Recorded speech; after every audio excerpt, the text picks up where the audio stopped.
어, 주님 주신 은혜로 기뻐하고 감사하시면서 또 다음 한 주간이 여러분들에게는 큰 은혜의 시간, 다시 없는 고난 주간을 보내시기를 바라고 또 소원합니다.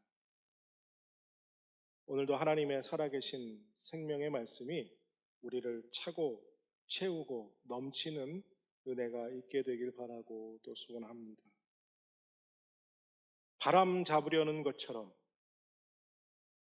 세상 것들을 위해 살아가고 있는 사람들 속에서 여러분들 과연 우리 그리스도인들은 어떻게 살아가야 할까요?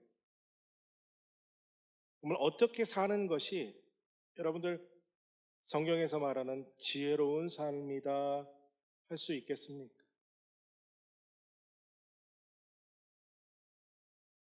여러분들 우리는 정말 세상에서 보람된 인생을 살고 있다라고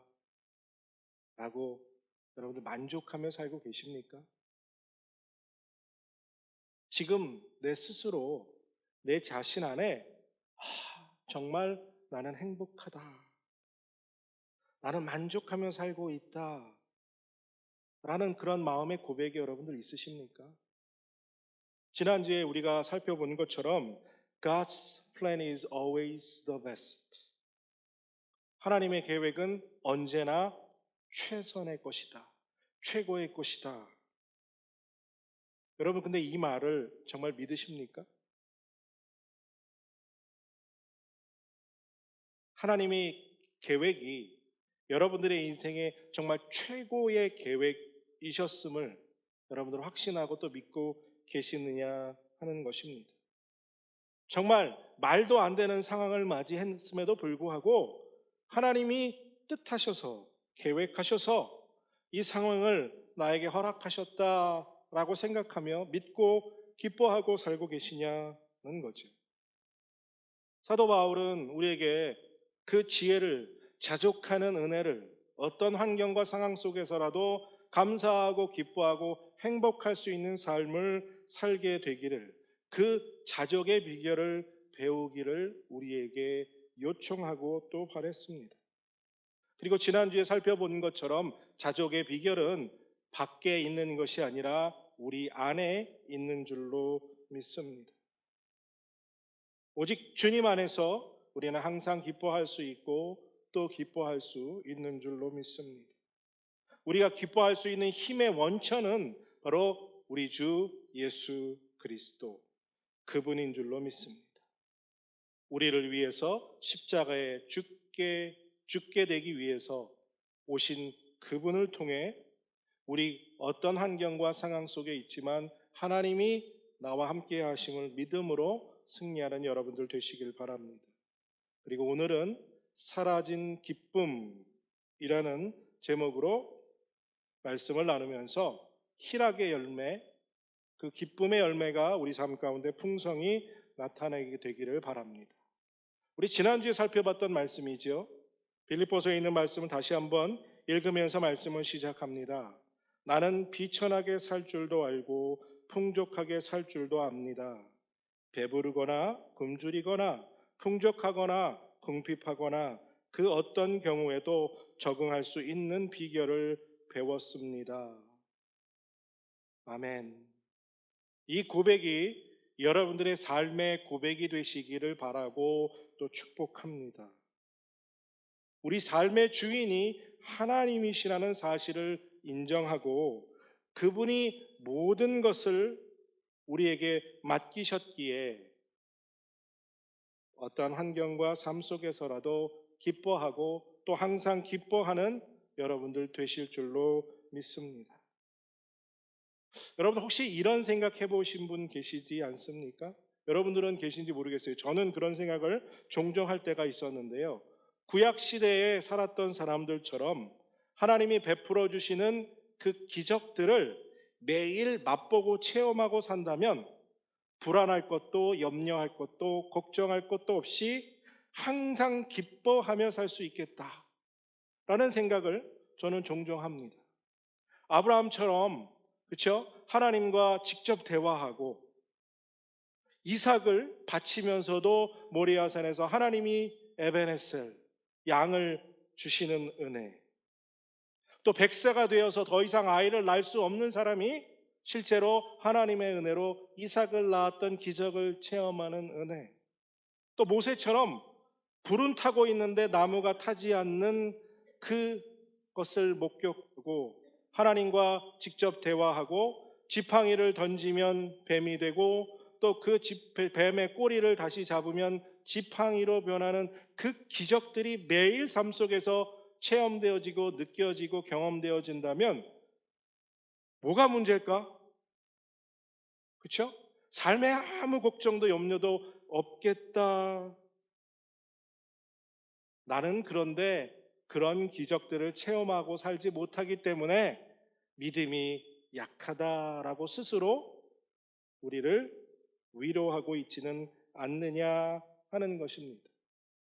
오늘 본문의 내용은 바로 이스라엘 백성이요, 애굽에서 하나님이 내리신 마지막 재앙, 모두 처음 태어난 것, 동물이든 사람이든 다 죽게 되고 이스라엘 백성에게만 그 재앙이 통과된 6월절이 지나고 난 후 곧바로 바로의 명령으로 출애굽해서 며칠 길을 건너와 홍해는 가로막혀 있고 뒤에서는 애굽의 군대가 자기들을 죽이려고 쫓아오는 환경 속에서 앞으로도 나아갈 수 없고 뒤로도 돌아갈 수 없는 그 상황 속에서 결국 하나님이 홍해를 건너게 하시고 홍해를 건너게 하는 동안 하나님이 애굽 병사들을 지켜 못 건너오게 하시다가 그들이 한가운데 다 들어왔을 때쯤 모두 다 물속에 잠겨 죽게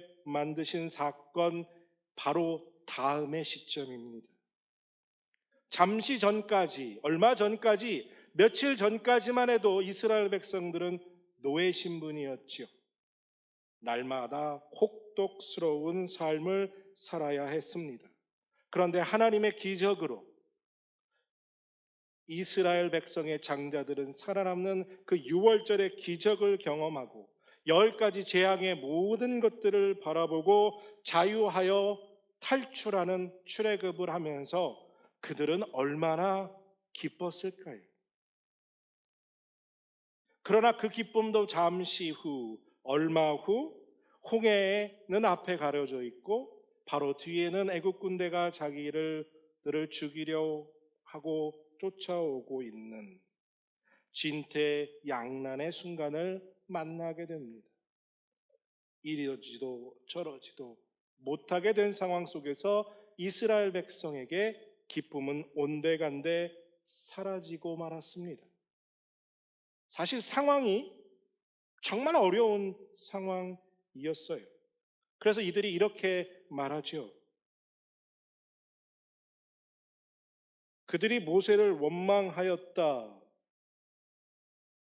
문제, 말씀이 잘못 나왔네요.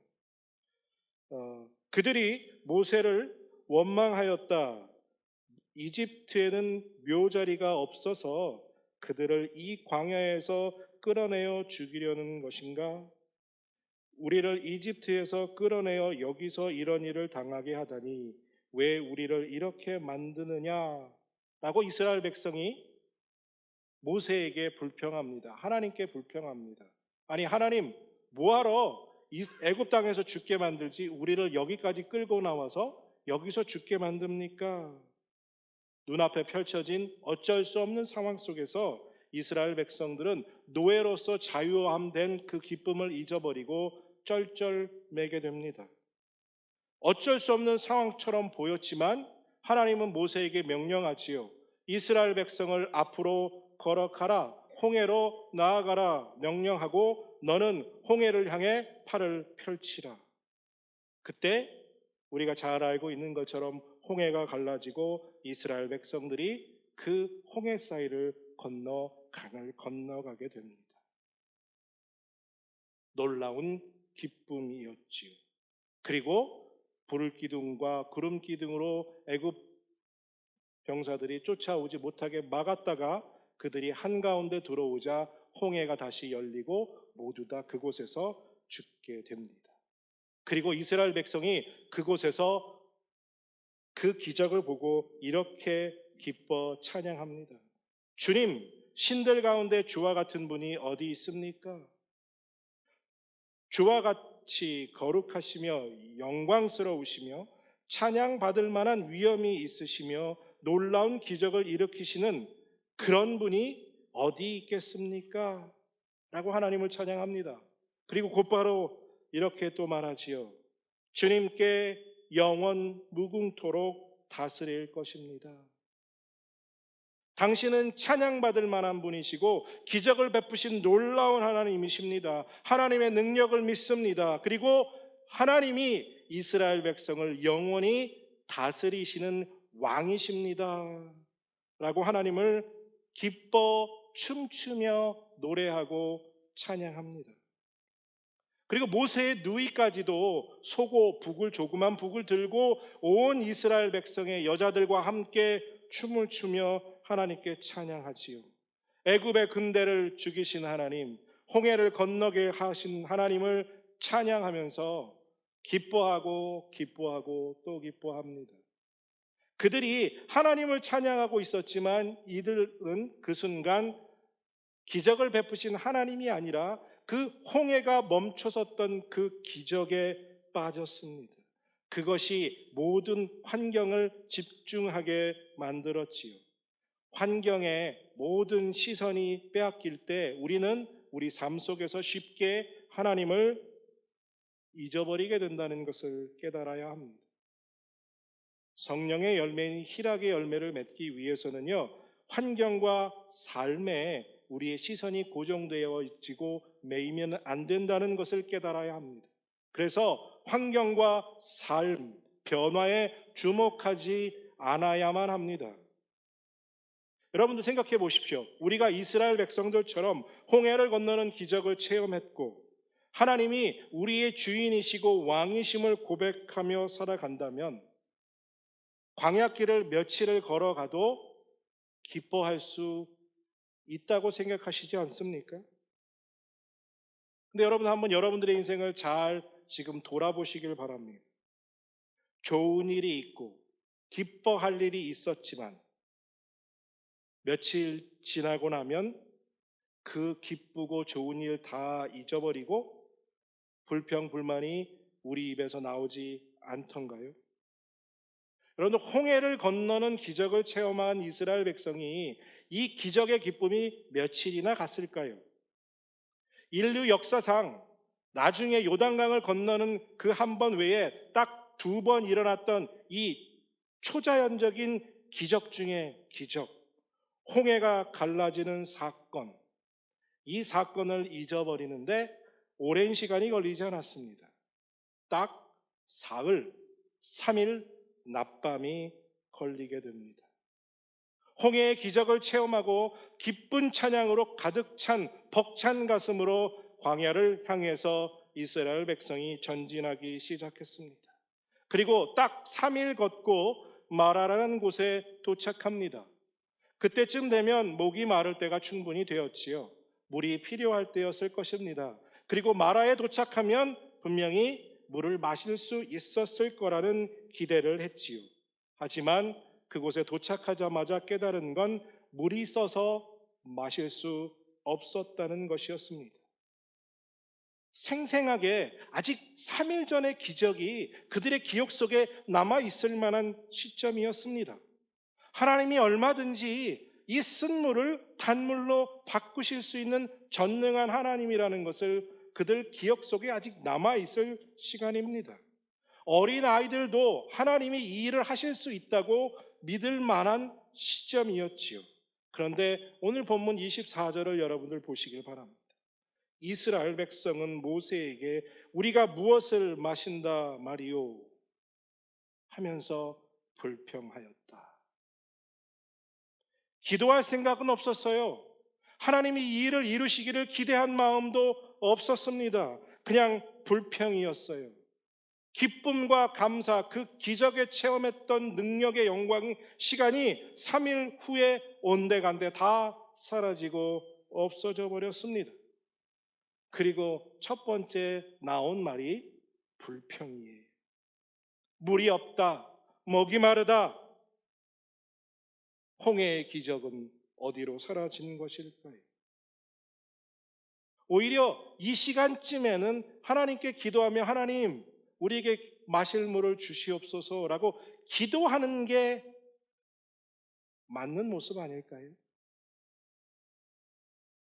그런데 이것이 바로 인간, 사람의 모습입니다. 우리들은 이스라엘 백성과 다르다고 생각하십니까? 우리도 똑같은 사람들입니다.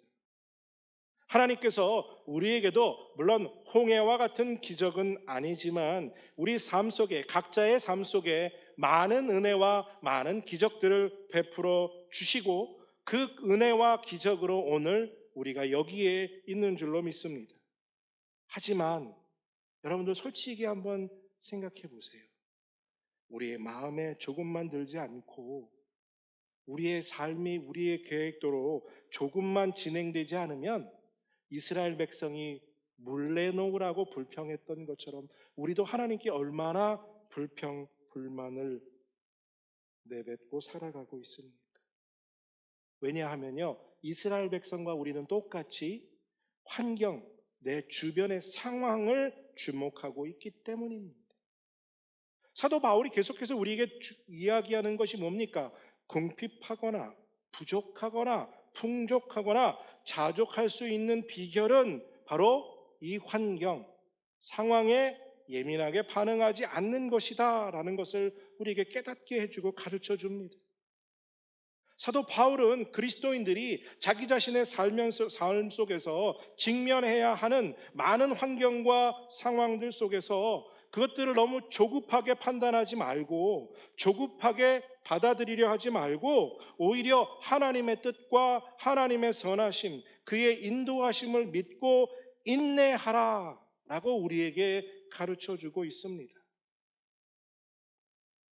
희락의 열매를 맺기 위해선 어떤 환경과 상황 속에 있을지라도 인내함이 필요합니다.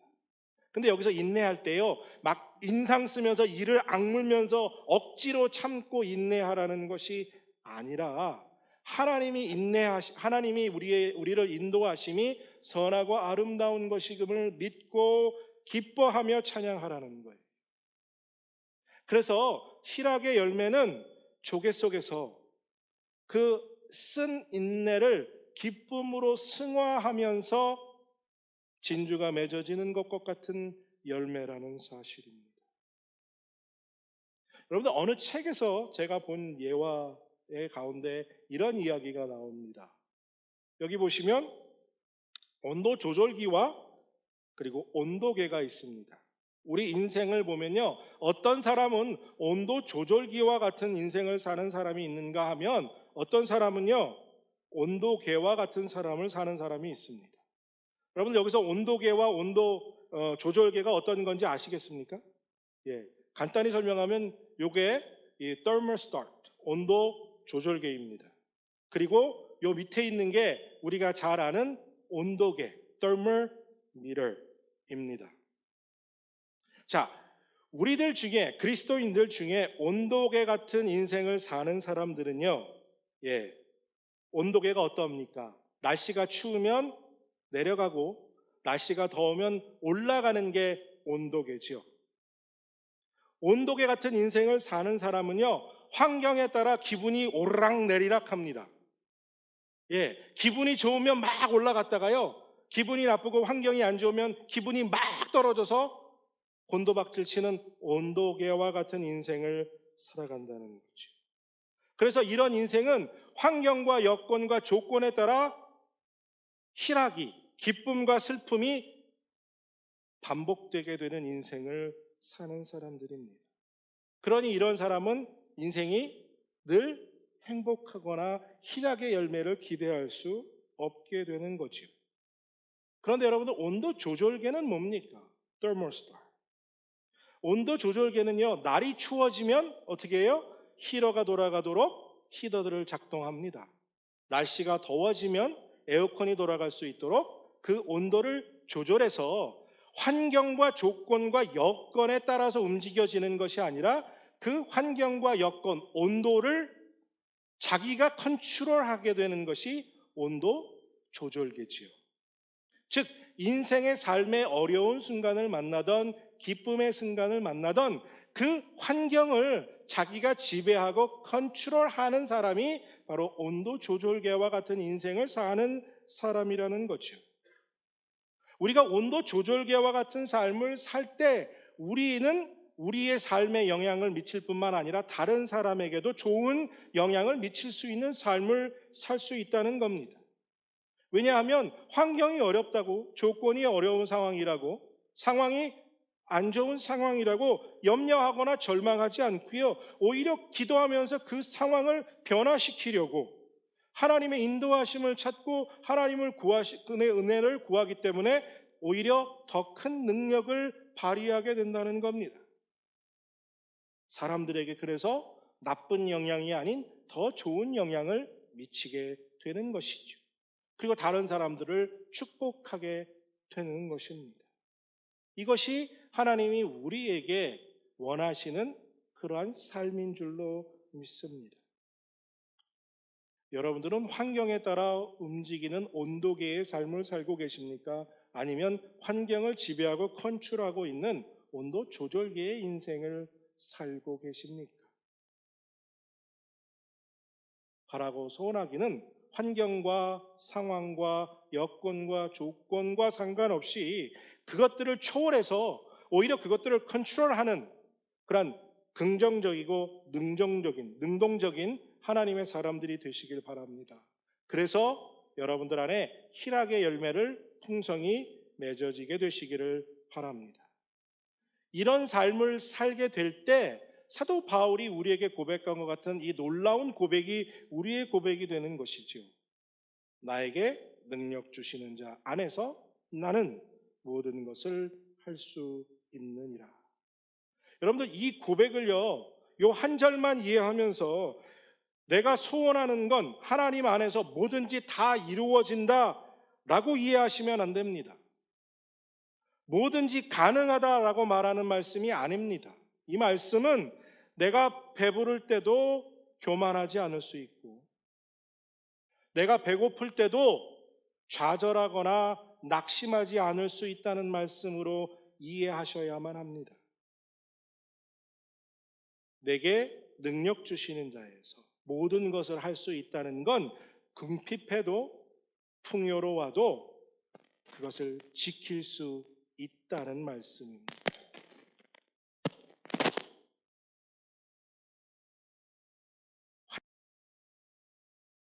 얽매여 있던 것이 아니라 상황을 극복해낼 수 있는 사람이라는 뜻인 줄로 믿습니다. 그래서 항상 기뻐할 수 있고, 그래서 항상 감사할 수 있다는 고백입니다. 모든 것을 할 수 있는 비결은 바로 주님께서 우리에게 주시는 능력 때문입니다. 이스라엘 백성을 잘 보시길 바랍니다. 하나님이 베푸신 기적은 보았는데요, 그 기적을 베푸시는 하나님을 놓치는 실수를 범했습니다. 우리들도 종종 이런 실수를 범하게 되지요.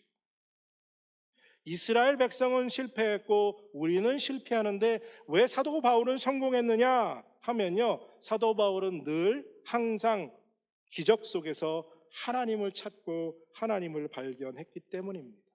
그래서 희락의 열매를 맺기 위해선 하나님을 찾아야만 합니다. 하나님만 찾아야 합니다. 홍해가 갈라지는 기적 속에서 하나님이 일으키시는 기적만 보지 말고요, 하나님을 찾아야 합니다. 하나님이 베푸시는 능력에 시선을 빼앗겨서 하나님을 놓쳐서는 안 된다는 거예요. 하나님을 잊어버려서도 안 된다는 것입니다. 바다가 갈라지는 기적을 보았으니 여러분들 얼마나 그곳에 모든 시선이 빼앗길 수 있었겠습니까? 정신없이 그 물이 멈춰선 그 홍해를 바라볼 수 있었을 거예요. 하나님이 우리에게 주신 선물에 정신이 팔려서 선물을 주신 하나님은 우리 삶 속에 자꾸 잊어버리고 사는 것이지. 이스라엘의 백성들이 홍해의 기적 속에서 하나님을 놓쳐버린 거예요. 홍해를 건너며 누렸던 기쁨, 딱 3일짜리 기쁨이었다는 것을 우리가 기억해야 합니다. 3일 후 기적으로 누렸던 기쁨은 온데간데 없이 다 사라진 기쁨으로 바뀌었습니다. 왜요? 하나님이 아닌 하나님이 주신 기적, 그 홍해에 갈라진 사건만을 바라보았기 때문이죠. 그래서 3일 길을 걷고 목말라서 죽겠다고, 하나님이 광야에서 우리를 말려 죽일 작정이냐고 하나님께 불평불만을 하고 모세에게도 원망을 하게 되는 거죠. 그런데요, 이게 여러분 이번 일로 끝나면 다행인데 그렇지 않고요, 광야길 40년 내내 이스라엘 백성들이 반복해서 이 일을 저지르는 것을 우리는 출애굽을 통해서 잘 알게 됩니다. 목마르다고 불평하면 물 주셨지요. 고기 먹고 싶다고 하면 메추라기를 보내주셨지요. 매일 만나를 먹게 하셨고요, 불기둥과 구름기둥으로 지켜주셨습니다. 심지어 40년 동안 신발도 옷도 닳지 않는 기적을 베풀어 주셨음에도 불구하고 이스라엘 백성들은 그 기적을 베푸신 하나님이 아닌 하나님이 베푸신 기적만 바라보면서 늘 불평, 불만했습니다. 여러분들, 사실 우리도 매일 기적 속에 살고 있는 것 아닙니까? 여러분들이 이 말에 동의하실지 아니하실지는 잘 모르겠지만요, 사실 밤에 잠들었다가 아침에 우리가 눈을 뜨는 것도 기적 아닙니까? 저는 우리의 삶 전부가 하루하루가 순간순간이 다 하나님이 지키시는 기적이라고 믿습니다. 여러분들, 파란불에 어떻게 지나갑니까? 옆에서 차가 튀어나올지 어떻게 믿고요? 그 파란불을 믿고 지나가십니까? 저는 파란불을 믿고 지나가는 게 아니라 하나님을 믿고 파란불을 지나갑니다. 하나님이 날 지켜주실 것으로. 하지만 우리 삶의 전부가 하나님의 기적 속에 살아가고 있지만 여러분들, 그 기적 속에 빠져서는 안 됩니다. 이스라엘 백성처럼 40년 내내 하나님께 그와 같은 반복적인 인생을 살 수밖에 없게 되기 때문입니다. 기적은 하나님께 우리를 인도하는 도구와 같은 것밖에는 되지 않습니다. 기적을 누리고 기적에만 빠져 있어서 안 된다는 거죠. 홍해를 건넌 기적처럼 3일 후에는 그 기적은, 그 기쁨은 다 사라지게 될 것이기 때문입니다. 기적 가운데 계신 하나님을 발견하게 되시길 바랍니다. 하나님을 찾고 하나님을 만나는 여러분들 되시기를 바랍니다.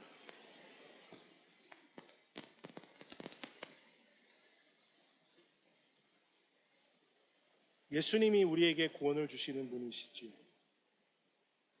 십자가에 달려 죽으셨기에 우리는 십자가를 바라볼 때가 있습니다. 그런데 십자가가 우리를 구원한 것이 아니라 십자가에 달리신 예수님이 우리를 구원한 것입니다. 다시 말해서 십자가만 바라보고 있는다고 그 십자가 우리를 구원하지 않는다는 거예요. 십자가를 우리가 믿는 것이 아니라 십자가에 달리신 예수 그리스도를 믿는 것입니다. 오늘 우리가 십자가를 붙잡고 저 십자가만을 바라보고 있다면 저 십자가는 오히려 우리가 하나님께로, 예수님께로 나아가는 길을 방해하는 우상이 됩니다. 우리가 찾고 바라봐야 할 건 저 십자가가 아니라 십자가에 못 박혀 죽으신 예수 그리스도, 그분을 찾고 그분을 만나는 것이어야 합니다. 그분이 우리 안에 거하실 때 우리 안에 진정으로 기쁨이 넘쳐나게 되기 때문입니다. 또한 충만해지게 되는 것입니다. 그래서 예수님이 이렇게 말씀하셨죠. 내가 너희 안에 이러한 말을 한 것은 나의 기쁨이 너희 안에 있게 하고 또 너희의 기쁨이 넘치게 하려는 것이다. 예수님이 우리 안에 계시려는 것, 그것은 그분의 말씀이 우리 안에 있게 하는 것이고 우리 안에 그분의 말씀이 있으므로 우리에게 기쁨이 충만하고 차고 넘치게 될 줄로 믿습니다. 즉 우리의 기쁨은, 우리가 기뻐할 수 있는 건 예수님이 우리 안에 가득 채워질 때라는 사실이, 뭐라고 설명할 수 없는 기쁨이 우리 안에 있는 이유는 바로 예수님이 우리 안에 함께 계시기 때문입니다. 예수님께서 우리에게 능력 주셔야 여러분들 우리는 진정으로 기뻐할 수 있는 줄로 믿습니다. 그래서 예수님 만나게 되시기를 바랍니다. 여러분들 예수 믿으면 만사 형통할 것이라고 많은 사람들이 생각합니다. 예수 믿으면 모든 문제 다 해결될 거라고 생각합니다. 그런데 어떻습니까? 예수 믿으니까 다 해결되던가요? 오히려 우리의 상황은, 현실은 그 반대에 부딪힐 때가 훨씬 더 많습니다. 예수 믿는데 왜 계속 어려워? 왜 예수 믿는데 이렇게 하는 일마다 다 안 돼? 그럴 때 주변 사람들이 여러분들에게 찾아와서 여러분들 예수 믿는 것과 여러분들의 삶과 무슨 관계가 있습니까? 라고 물을 때 여러분들에게 답이 있어야 합니다. 그 답을 줄 수 있어야 한다는 거죠. 만약 믿음과, 여러분들의 믿음 생활과 신앙 생활과 여러분들의 삶이 직접적으로 연관 관계가 있다고 한다면 우리가 믿는 하나님은 진짜 좋은 하나님일까요? 왜 그러냐 하면요, 매일 열심히 교회 나가서 예배 드린다고 여러분들 무슨 유익이 있습니까?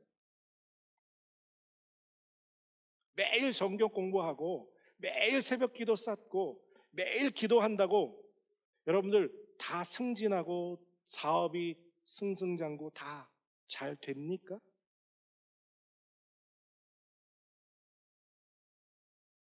그렇게 물어보는 사람들한테 여러분들 뭐라고 답하시겠느냐는 거예요.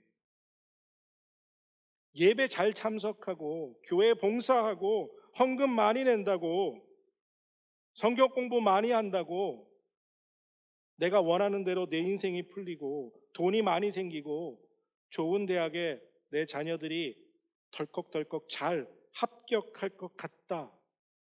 이것은 세속적인 믿음입니다. 이건 오히려 믿음이 아닙니다. 하나님을 믿는 것이 아니라는 거예요. 우리가 누리고 우리가 바라고 있는 기쁨은 이와 같은 것이 아니라는 거예요. 말씀을 준비하면서 책 속에서 이런 예화를 읽었습니다. 사랑하는 딸이 어느 날 갑자기 중국으로 선교사로 들어가겠다고 중국으로 떠나버렸습니다. 지금과 같이 자유롭게 여행할 수 있었던 때가 아니라 아주 좀 오래전 이야기입니다. 딸의 안부가 너무 궁금했겠지요. 그 당시에는 선교하다가 잡히면 곧바로 죽을 수도 있는 그러한 상황의 시점이었기 때문에 딸의 안부가 그 어머니는 무척이나 궁금했습니다. 새롭게 중국으로 파송받는 선교사가 있어서 그 편에 제발 우리 딸이 잘 지내고 있는지, 아무 문제가 없다면 안부를 전할 때 잘 있다, 안전하다라는 메시지 하나만 보내달라고 간곡히 부탁하며 그 선교사님을 보냈습니다. 얼마 후 딸에게 메시지가 왔어요. 전보가 왔습니다. 뭐라고 왔을까요? 안전하다라고 왔을까요? 아니요. 엄마는 Are you safe를 원했는데요. 이 딸은 기쁘다, 즐겁다 라는 메시지를 보냈다고 합니다. 생명의 위협 속에서도 안전한 게 중요한 게 아니라 그 딸에게는 즐거움, delightful 이라는 그 단어가 어머니에게 전할 수 있는 가장 큰 메시지였다는 거죠. 우리가 누려야 하는, 우리가 바라야 하는 기쁨은 바로 이와 같은 기쁨인 줄로 믿습니다. 하나님은 우리에게 만사 형통을 약속하지 않으셨어요. 하지만 주 안에서 주님 주시는 능력으로 우리가 무엇이든지 할 수 있다고 하셨습니다. 환경과 상황과 여건에 얽매이지 않고 그것들을 컨트롤하고 지배할 수 있는 능력을 우리에게 주시겠다고 약속하셨어요. 결국 하나님이 우리에게 요구하고 계신 것은 이 환경과 이 삶 속에서 이와 같은 믿음의 고백을 하라는 것이지요. 나의 가는 길은 오직 그가 아시나니 그가 나를 단련하신 후에는 내가 정금같이 나오리라. 지금 이 상황과 이 시간 속에서 하나님이 나에게 훈련하고 연단하시고 나를 단련하신 후에 영화로운 모습, 예수님이 입으셨던 그 거룩한 모습으로 우리를 변화시켜 주실 것을 믿기에, 하나님을 만날 그날이 있기에 우리는 오늘을 기뻐하고 오늘을 감사하고 오늘을 하나님께 드림으로 희락의 열매를 맺는 하나님의 사람들이 될 수 있을 줄로 믿습니다. 기쁨은 하나님께로부터 나오는 것입니다. 진정한 기쁨은 바로 하나님입니다. 하나님으로부터 나오는 것에 집중하지 마시고요, 하나님을 집중하시길 바랍니다. 하나님을 찾으시길 바랍니다. 하나님을 만나시기를 바랍니다. 우리 안에 세상 무엇보다도 주님이 귀합니다 라는 고백의 찬양이 있으므로 우리 삶에 기쁨이 넘치게 되시길 바라고 또 소원합니다.